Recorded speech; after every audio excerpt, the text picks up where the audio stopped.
fyaɗe?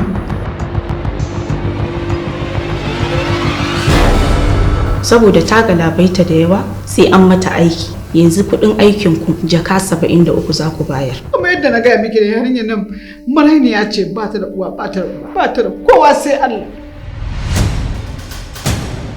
Gaskiya mutanen ƙauye suna cikin matsala, suna buƙatar taimako.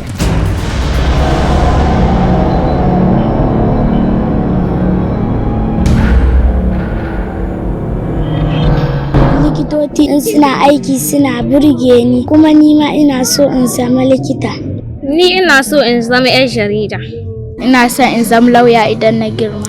Idan kuka dage ku ci gaba da karatu kamar manyan nan da kuke kalla suke zame muku abin alfahari, kuke son ku zama kamar su, wani ya zama dan majalisa, wani ya zama gwamna, wani ya zama shugaban kasa, to sai da suka dage suka yi karatun nan da kuke kai a yanzu.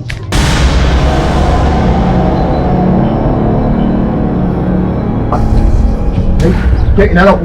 Makaranta za mu. Tafi kiwa mu. Malallahi ya zaka na zuwa makaranta. Na ga waye yake da iko da gidan. Ni na ce ba za ta yi karatu ba, ina da tanadi a kanta.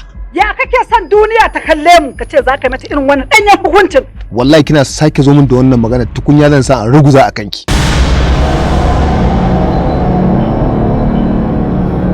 Amina, rashin kuma da ke min ta horon yawa. Amina! Ina ɗauke da juna biyu. Babban tashin hankali na gashi ko wanka ban gama ba.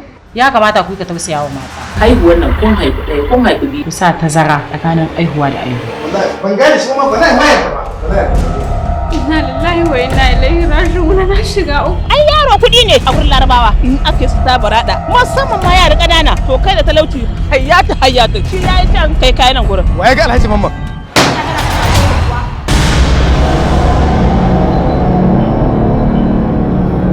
Kwana biyu ta daina zuwa makaranta, to shine da muka bincika sai muka ji an ce kai ka cire ta daga makaranta.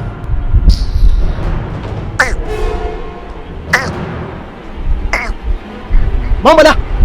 Da muguwar rawa gwarikin tashi. Sakina baki da wani 'yanci. Ko na